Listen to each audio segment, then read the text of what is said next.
Kita tidak lagi di zaman kerajaan. Kita sekarang berada di zaman demokrasi. Maka kalau mau mendapat pemimpin yang adil, maka orang-orang yang adil mesti memberikan suaranya.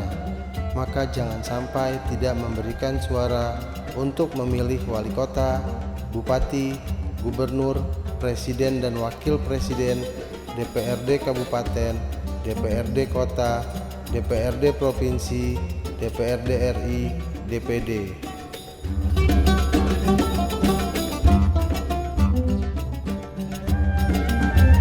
Tujuh golongan yang dinaungi Allah pada hari kiamat. Pemimpin yang adil, pemuda yang soleh, orang yang hatinya tergantung di masjid, berteman karena Allah Subhanahu wa Ta'ala, orang yang takut pada Allah Subhanahu wa Ta'ala, orang yang bersedekah, orang yang berzikir.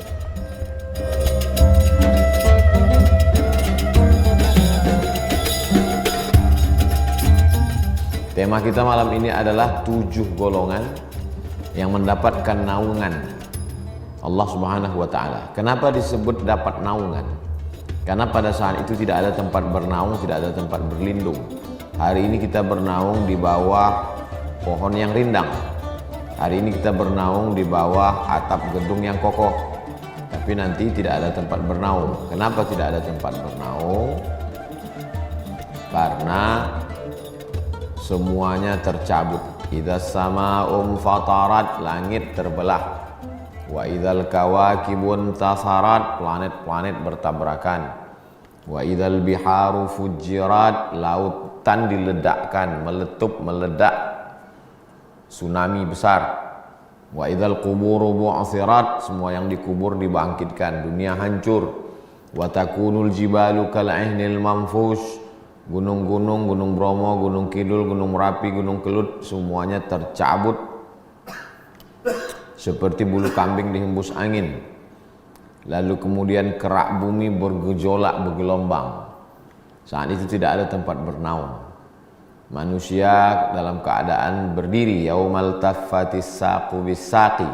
Pada saat itu betis bertemu dengan betis, karena kita bukan tamu terhormat yang duduk di atas kursi yang mewah.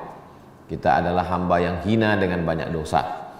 Maka ketika itu kata Nabi SAW, ada 7 golongan dalam sebuah hadis, dalam Sahih Al-Bukhari, ada juga dalam Sahih Muslim. Sab'atun yudhilluhumullahu fi dhillihi yawma la dhilla illa dhilluh. Ada 7 golongan yang mendapatkan naungan Allah pada saat itu. Tak ada tempat berlindung, tak ada tempat bernaung kecuali naungan dan perlindungan Allah Subhanahu wa Ta'ala. Yang pertama, imamun adilun, pemimpin yang adil. Kenapa pemimpin yang adil? Idza kuntum fi safarin, kalau kamu musafir, salasan, 3 orang musafir, falyu'ammiru ahadahum, hendaklah satu orang mengangkat amir, pemimpin. Ini kita mau jalan nih bertiga, siapa amir kita? Amir inilah nanti yang menentukan kita berhenti di sini sholat jamak takdim atau jamak takhir. Nanti kita ini musafir, di mana kita makan. Kalau 3 orang saja musafir supaya enggak kelahi, mesti ada satu pemimpin, apalagi dalam sebuah negeri yang besar. Maka ada yang disebut dengan amir, pemimpin. Disebut juga dengan malik, king, raja. Disebut juga dengan sultan, orang yang punya kuasa. Di beberapa negara disebut dengan sultan, Sultan Qabus di Oman, Sultan Hasan al-Bolkiah di Brunei Darussalam, Sultan Terengganu, Sultan Perak, Sultan Kelantan. Tapi ada disebut dengan Malik seperti di Saudi Arabia, Sahibul Jalalah Malik Abdul Aziz Al Saud. Nah, ini sekarang presiden, bupati, gubernur, wali kota, itu semua adalah pemimpin. Apa kata Imam Ahmad bin Hanbal? Seandainya engkau punya doa yang makbul dan doamu itu cuma satu-satunya doa engkau yang makbul, maka mintalah pemimpin yang adil. Karena kalau dapat pemimpin yang adil, satu negeri akan mendapatkan keadilannya. Jauh berjalan banyak dilihat, lain tempat, lain padang, lain belalang, lain lubuk, lain ikannya. Jauh lama hidup banyak dirasa, jauh berjalan banyak ditengok. Saya sudah banyak melihat tempat. Di beberapa tempat penguasanya biasa-biasa saja, tidak terlalu kaya, tidak terlalu wah, tidak terlalu megah, tapi rakyatnya aman, damai, tentram, jarak antara fakir miskin dengan orang kaya tak terlalu jauh. Tapi ada di beberapa tempat jarak antara fakir yang kaya, kaya sekali, yang miskin susah, susah sekali. Apa yang terjadi? Padahal tanahnya sama. Yang terjadi adalah ketidakadilan, kezoliman. Maka kalau mau melihat contoh pemimpin yang adil, Umar bin Abdul Aziz. Kata Umar bin Abdul Aziz, siapa yang sanggup berjalan dari Son'a ke Darul Bayda, Son'a Yaman, Darul Bayda Maroko, untuk mencari fakir miskin, silakan datang. Tidak ada satupun fakir miskin dari Son'a Yaman ke Darul Bayda Maghribi. Kalau kita hitung sekarang, Son'a Yaman, habis itu Saudi Arabia, habis itu Suriah, Lebanon, Palestina, Yordania, menyeberang ke atas Afrika, Mesir, habis itu Libya, habis itu Tunisia, Aljazair, 10 negara zaman sekarang. Pemerintahan kekuasaan Umar bin Abdul Aziz itu. Tidak ada satupun dapat mustahik zakat, tak ada fakir miskin. Apa maknanya? Keadilan. Kalau kita melihat ada satu negara, banyak sekali fakir miskinnya, itu bukan karena tidak punya sumber daya alam. Karena Inggris, Prancis, Eropa tak ada sumber daya alamnya. Swiss, apa sumber daya alamnya? Jadi kalau kita lihat banyak sekali kemiskinan, sesungguhnya itu adalah salah manajemen, salah pengaturan, kebocoran dana di mana-mana. Makanya di antara doa yang diajarkan kepada kita, Allahumma rzuqna imaman adila, berikan kami pemimpin yang adil. La tusallit alaina bidzunubina, jangan hukum kami karena dosa-dosa kami, lalu engkau angkat orang la yakhafuka wa la yarhamuna, tidak sayang padamu dan tak takut pada Allah. Tidak sayang pada kami, tak takut pada Allah. Tak takut pada Allah, tak sayang pada kami. Komplit adalah penderitaan. Kita tidak lagi di zaman kerajaan. Kita sekarang berada di zaman demokrasi. Maka kalau mau mendapat pemimpin yang adil, maka orang-orang yang adil mesti memberikan suaranya. Maka jangan sampai tidak memberikan suara untuk memilih wali kota, bupati, gubernur, presiden, wakil presiden, DPRD, kabupaten, kota, provinsi, DPR RI, DPD, 9 orang yang akan duduk memimpin kita. Itu mesti kalau mau adil, orang adil mesti memilih. Orang adil tidak bisa suaranya dibeli dengan baju kaos, mie instan, serangan fajar. Ambil duitnya, jangan coblos orangnya. Kalau sudah diintimidasi, diancam-ancam, iyakan aja. Ini nggak bohong Pak, al-harbu khud'ah, perang itu tipu muslihat. Tapi saya sudah disumpah, wallahi tallahi billahi, mesti pilih katanya. Bilang aja wallahi tallahi billahi, habis itu puasa 3 hari. Menembus kafarat. Orang yang membohong, menipu, bagaimana mungkin bisa dia duduk di kekuasaan? Pasti akan membohong, menipu juga. Maka dalam Islam kita diajarkan untuk ati Allah Ta'ala kepada Allah, wa ati Rasul Ta'ala kepada Rasul, wa ulil amri minkum, kepada pemimpin. Pemimpin yang bagaimana? Baca ayat sebelumnya. Innallaha ya'murukum an tu'addul amanati ila ahliha, orangnya amanah. Wa idza hakamtum bainan nasi an tahkumu bil adli, orangnya adil. Kalau dia diberikan amanah, ditunaikannya pada tempatnya. Dan dia adil. Adil lawan daripada fasik. Adil kepada Allah, beriman dia. Adil kepada manusia, tidak zalim dia. Adil kepada dirinya, dia tidak aniaya, tidak pakai narkoba, tidak zina, tidak judi, tidak game online. Adil pada diri sendiri, adil kepada masyarakat, adil kepada Allah. Kalau ada orang yang nampaknya adil kepada masyarakat, tapi kepada Allah tidak, sedang Allah saja dia khianati, apalagi kamu. Maka syarat yang pertama adalah yang dapat naungan itu imamun adilun, pemimpin yang adil. Yang kedua, syabun nasya'a fi ibadatillah. Setelah pemimpin paling atas, langsung drastis turun ke bawah. Anak muda, pemuda. Kenapa? Karena pemimpin-pemimpin yang tua tadi akan mati, pensiun, mati. Lalu digantikan lagi oleh siapa? Pucuk hijaunya anak muda. Dalam surat Al-Kahfi, fityatun amanu bi rabbihim wa zidnahum huda. Mereka adalah anak-anak muda yang luar biasa imannya, lalu kami tambah hidayah kepada mereka. Maka anak-anak muda ini mesti kita jaga. Alhamdulillah, setiap saya keluar masjid, tabligh akbar, tanah lapang, stadion, itu yang melambaikan tangan di pinggir-pinggir jalan tuh, kalau kita lihat wajahnya itu muda. Ada beberapa orang tua tapi semangatnya tetap muda. Anak muda ini bukan selamanya fisik, boleh jadi casingnya tua tapi mentalnya muda. Karena masalah umur ini adalah masalah rasa, bukan masalah usia. Berapa banyak orang yang usia muda tapi rasanya macam udah tua-tua, mau mati aja bawaannya. Tapi berapa banyak pula orang yang sudah tua tapi semangatnya luar biasa. Maka disebut dengan sumpah pemuda. Walaupun yang bersumpah itu banyak juga orang tua. Syabun, anak muda, nasya'a fi ibadatillah, yang tumbuh dalam ibadah kepada Allah. Kalau ada anak muda yang sibuk dengan pacarnya, anak muda sibuk dengan motornya, anak muda sibuk dengan narkobanya, anak muda sibuk dengan gengnya, tapi ada anak muda yang sibuk dengan ibadahnya.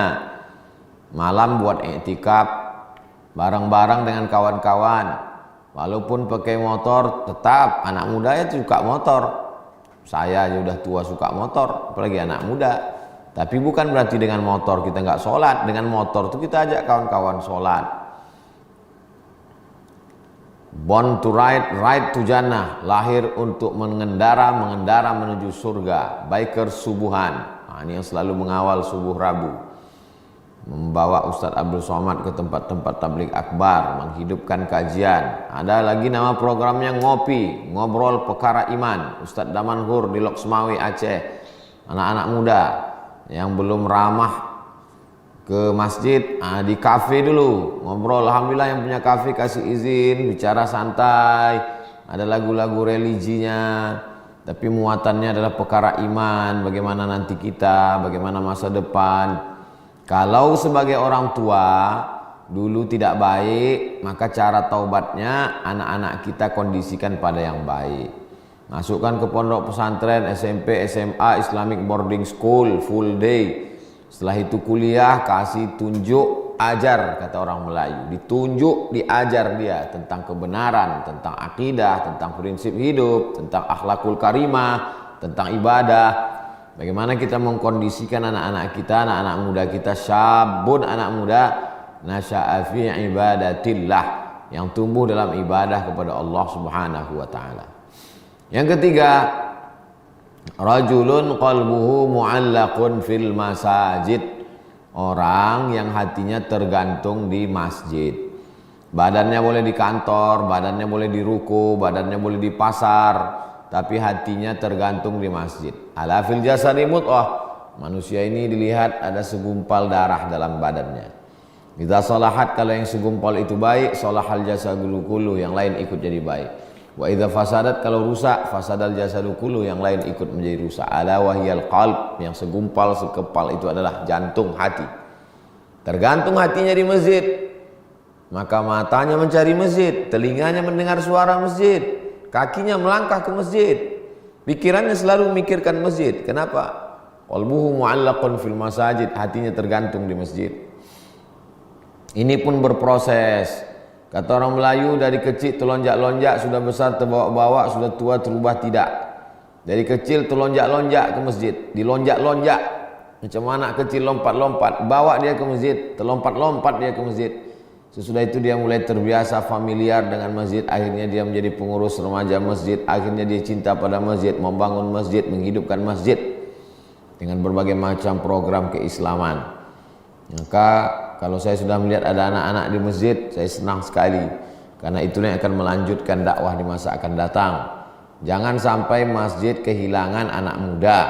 Masjid dipenuhi orang tua, bagus, tapi dalam waktu 5 tahun musnah, mereka meninggal semua. Siapa yang akan melanjutkan masjid? Anak-anak muda. Maka rajulun qalbuhu mu'allaqun fil masajid. Kalau rajulun qalbuhu mu'allaqun fil masajid ini jadi polisi, dia akan buat masjid di kantor Polsek, Polres, Polda, Polri.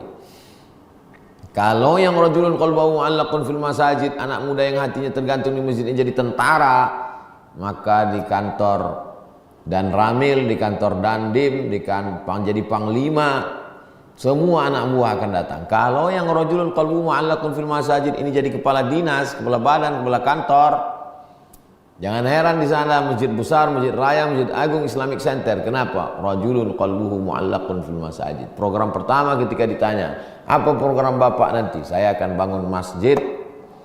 Tapi tidak hanya sekedar masjid, mencetak orang sekitar masjid yang sabbun nasya'a fi ibadatillah. Ada masjidnya, ada lapangan basketnya dekat masjid, ada skateboardnya, ada kafenya, makanan halal, kuliner. Orang yang selalu ke masjid juga diizinkan untuk meletakkan barangnya tanpa harus bayar. Nanti baru sekian persen keuntungan itu dipakai untuk kemakmuran masjid. Jadi masjid betul-betul hidup, tidak hanya sekedar tempat ritual ibadah. Ada klinik bersalin, ada orang istrinya hamil selama ini tak pernah ingat Allah, tapi karena dekat masjid terdengar suara azan suaminya ke masjid. Ada konsultasi hukum dengan LBH, Lembaga Bantuan Hukum. Jadi masjid perlu tanah yang luas, di sampingnya ada counter-counter. Itu semua adalah rajulun qalbuhu mu'allaqun fil masajid. Imamun adilun syabun nasya'a fi ibadatillah, rajulun qalbuhu mu'allaqun fil masajid. Yang keempat, rajulani, dua orang, tahabba fillah, berkasih sayang karena Allah, ijtama'a alaih, bertemu karena Allah, wa tafarraqa alaih, berpisah pun karena Allah. Tak ada hubungan dengan pacaran haram, campur laki-laki perempuan tak mahram. Ini cerita tentang orang yang berteman, bersahabat. Berteman karena harta binasa, persahabatan pudar. Berteman karena kuasa, kekuasaan hilang, pensiun, copot, tangkap KPK, pertemanan bubar. Berteman karena usia, yang satu tua, yang satu muda, enggak nyambung. Berteman karena Allah Subhanahu wa taala, kekal abadi. Rajulani, dua orang. Yatahabbani fillah. Mereka berkasih sayang karena Allah. Ijtama'a alaih, bertemu karena Allah, wa tafarraqa alaih, berpisah pun. Kenapa kau berpisah sama dia? Mati dia, meninggal dunia karena Allah. Kenapa kau berpisah sama dia? Udah saya nasihati dia baik-baik Pak Ustadz, tapi dia tetap juga daripada rusak akidah saya, maka hubungan kami hanya sekedar say hello sekarang. Namun putus silaturahim tak boleh. La yadkhulul jannah, tak masuk surga qati'ur rahim, orang yang memutus tali silaturahim. Inilah pentingnya bahwa manusia ini tidak hanya salihun li nafsihi, salih untuk dirinya. Dia mesti berteman. Nabi Muhammad SAW, ada Umar bin Khattab, ada Abu Bakar Siddiq, ada Sa'ad bin Rabi', ada Hudzaifah ibn Yaman, ada Khalid ibn Walid, ada Amr ibn al-As. Bertemu, berkumpul, berkawan, bersahabat bersama di dunia, bertetangga di surga. Til jannah, sampai ke surga. Inilah sosial. Nabi SAW tidak naik ke atas Jabal Nur menunggu wahyu turun lalu setelah itu soleh sendiri, enggak. Dia turun ke bawah, bersosialisasi, berhadapan dengan Abu Jahal, Abu Lahab, Abu Sufyan, berhadapan dengan manusia, tidak hanya untuk diri keluarga tapi semuanya. Inilah orang-orang yang berkasih sayang karena Allah Subhanahu wa taala. Yang kelima, rajulun da'athum ra'atun. Ada seseorang yang diajak seorang perempuan, zata mansibin, dia punya harta kaya raya, wa jamalin, kaya raya, kedudukannya tinggi. Lalu orang ini berkata, inni akhafullah, saya takut kepada Allah. Ini penting sekali. Susunan yang dibuat Nabi SAW itu luar biasa. Anak muda tumbuh beribadah kepada Allah, hatinya tergantung di masjid, berteman, bersahabat. Tapi juga ketika datang angin, badai, puting beliung, karang tajam menghantam, kapalnya tidak pecah. Berapa banyak orang masjid, tapi begitu datang angin kencang, pecah itu kapal. Anginnya menerpa. Angin dalam bentuk apa? Angin dalam bentuk uang korupsi, angin dalam bentuk investasi bodong, angin dalam bentuk penipuan. Ini anginnya da'athum ra'atun, diajak seorang perempuan, zata mansibin, perempuannya punya kedudukan, wa jamalin, cantik. Ada punya kedudukan tak cantik, ada cantik tapi tak punya kedudukan. Ini dua-dua dia punya. Zata mansibin, punya jabatan. Wa jamalin, parasnya cantik. Apa kata orang tadi? Inni akhafullah, aku takut kepada Allah. Ada yang pernah mengalami seperti ini? Ya. Siapa namanya? Namanya Nabi Yusuf alaihissalam bersama Zulaikha. Kuat Nabi Yusuf alaihissalam. Ini perempuan zata mansibin, istri raja, istri aziz, istri bendaharawan negara. Wa jamalin, Zulaikha terkenal cantik, istri orang kaya, perawatan, banyak duitnya.